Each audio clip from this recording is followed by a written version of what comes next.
j'espère que vous allez tous très bien. Bienvenue à tous pour la vidéo setup 2022. Installez-vous confortablement car aujourd'hui, après 5 ans d'attente, des centaines de questions à propos du setup, il est temps de vous présenter le matériel que j'utilise au quotidien. Cette vidéo, elle va se dérouler en 3 parties. Dans un premier temps, je vais vous parler du matériel qui se trouve dans le PC, la carte graphique, le processeur, en gros ce qui fait tourner les jeux que vous voyez sur la chaîne. En deuxième partie de la vidéo, on va parler des périphériques, je vous présenterai mes écrans, le clavier, la souris, et pour finir, la petite surprise du chef. À la fin de cette vidéo, vous aurez la possibilité de participer à 2 concours pour tenter de gagner certains éléments vus dans le setup. Il y a plus de 500 € de matos à gagner.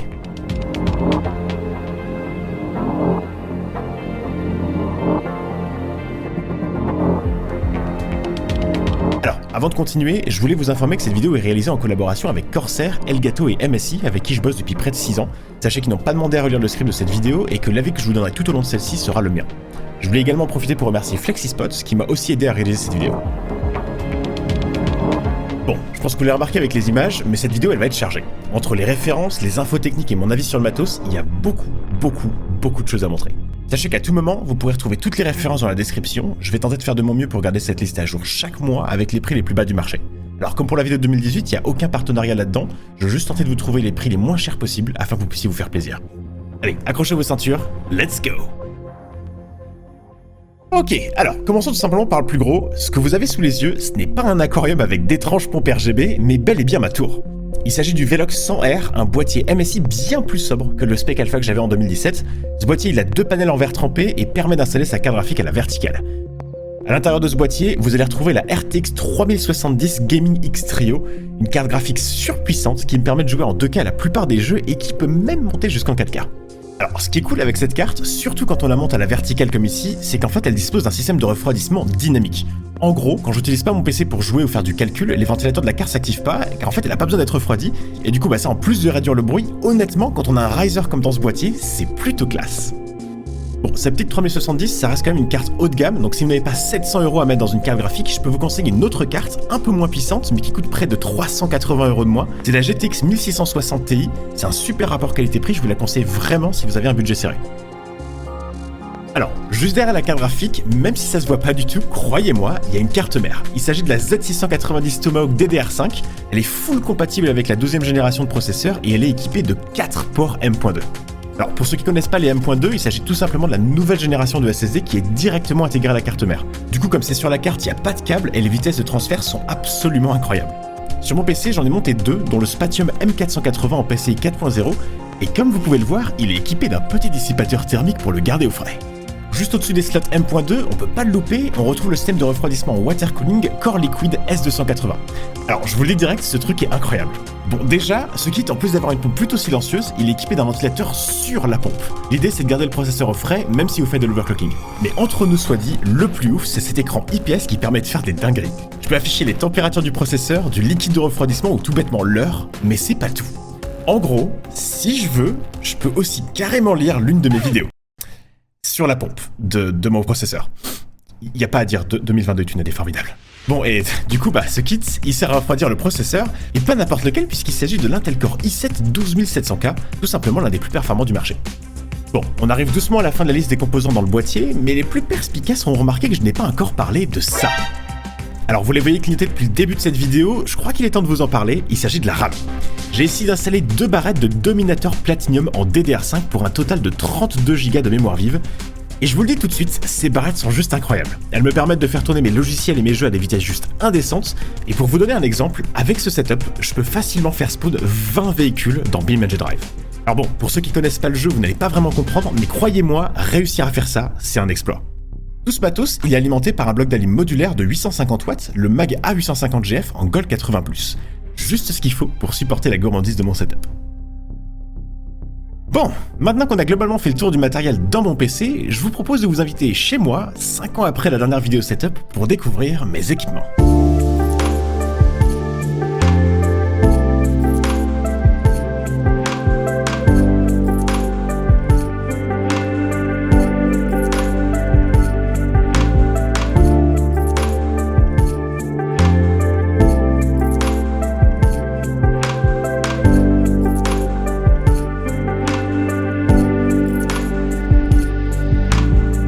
Bon, Bon, bienvenue chez moi, bienvenue dans mon nouvel appartement. C'est ici que je bosse tous les jours pour préparer et tourner les vidéos que vous voyez sur la chaîne.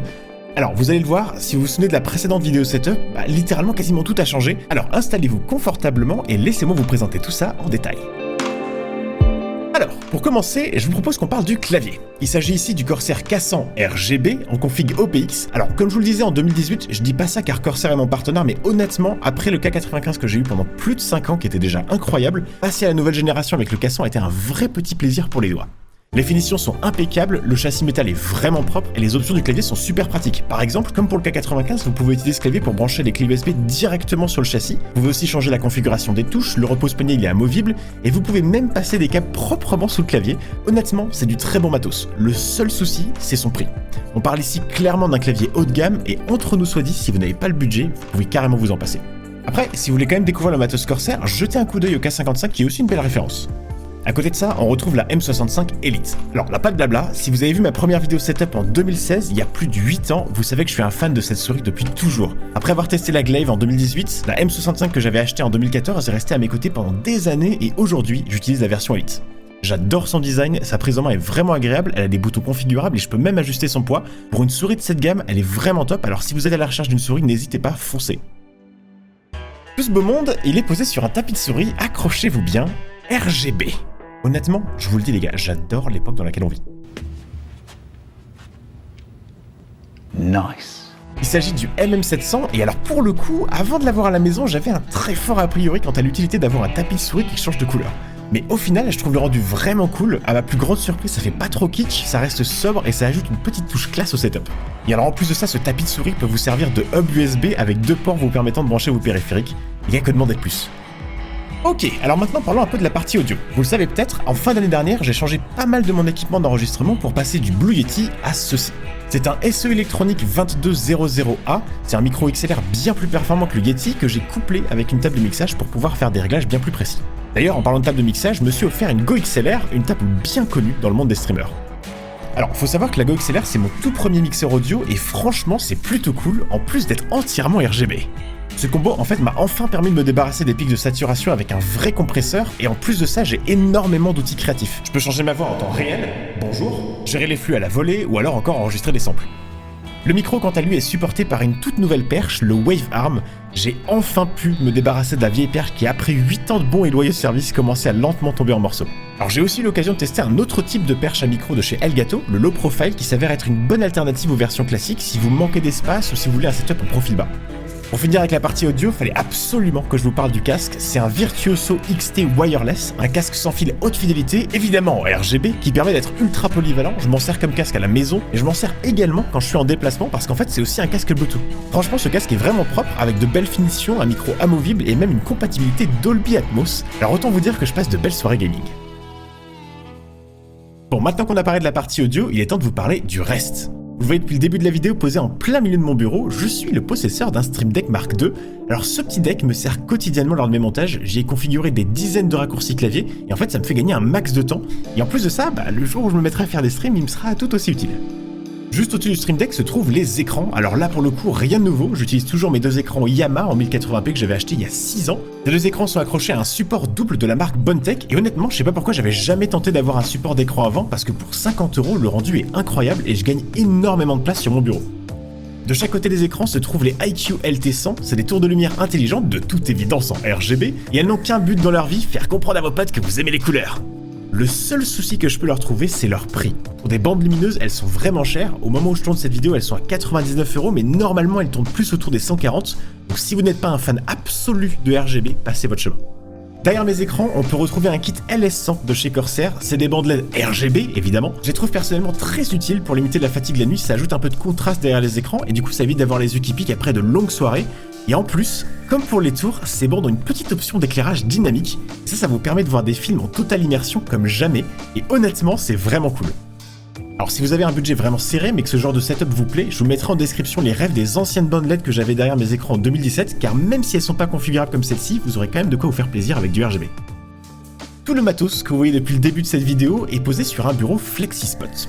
Et la particularité de ce bureau, c'est qu'en fait, c'est un standing desk.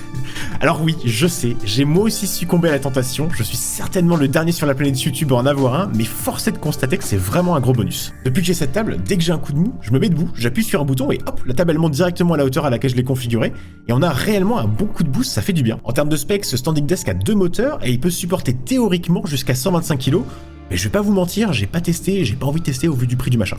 Sur la table, j'y ai installé un plateau en bois d'acacia que j'ai chopé chez l'équivalent de Casto, ici en Allemagne, et je prévois de la vernir bientôt. Alors évidemment, qui dit bureau dit siège, alors pour ma part, je suis équipé du Corsair T3 Rush, un siège entièrement en tissu, et pour le coup ça a été une bonne surprise. Corsair a beaucoup bossé sur l'ergonomie de leur siège récemment, avec par exemple leur coussin dorsal qui est maintenant finalement bien foutu. Avec le T1 que j'avais en 2017, j'avais fini par ne plus m'en servir, il était beaucoup trop dur, mais là maintenant je l'utilise littéralement H24.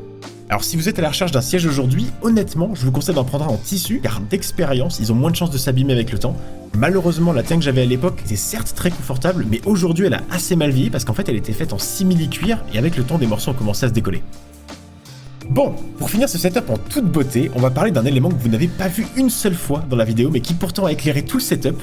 Il s'agit des keylights de chez Elgato. Elles m'ont grave aidé à éclairer cette vidéo, et même si elles sont normalement conçues pour éclairer des streamers, elles ont vraiment été très utiles pour moi aussi.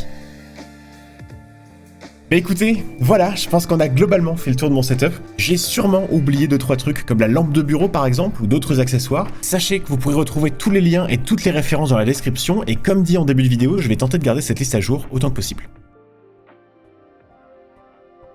Merci beaucoup d'avoir regardé cette vidéo jusqu'au bout, merci à Hawks qui m'a également aidé à la réaliser. Et avant de terminer, je tenais juste à laisser un petit message à toutes les personnes qui regardent cette vidéo et qui aimeraient se lancer sur YouTube, dans le streaming ou tout simplement dans le gaming. Sachez que vous n'avez pas besoin de tout ce matos pour commencer. Faut pas oublier que je fais des vidéos sur YouTube depuis près de 14 ans. Si vous regardez mes anciennes vidéos, vous verrez que j'avais clairement pas commencé avec un PC de compète, j'avais même pas de micro, les vidéos étaient éclatées au sol. Et ça m'a pas empêché de faire des vidéos, ça m'a pas empêché de jouer avec des potes, de tenter de nouveaux trucs. Et encore une fois, tout ce que vous avez vu ici a été accumulé avec beaucoup d'années, beaucoup d'économie et beaucoup de patience. Vraiment, quand on commence, on n'a pas besoin d'avoir un matos de fou. Investissez dans un bon micro, ayez une bonne idée innovante et amusez-vous, c'est le plus important. Bon, je vous l'avais promis en début de vidéo, il est temps de parler des concours. Vous pouvez dès à présent participer à 2 concours disponibles en description pour tenter de gagner un K100 OPX, une M65 Elite, le tout nouveau casque Corsair H65 ainsi qu'un Stream Deck Mark II avec une faceplate exclusive en édition ultra limitée aux couleurs de la chaîne. En attendant, je vous souhaite bonne chance pour ce concours, je vous remercie une nouvelle fois beaucoup d'avoir regardé cette vidéo jusqu'au bout, et je vous dis à la prochaine pour de nouvelles aventures sur la chaîne. Salut tout le monde, ciao ciao.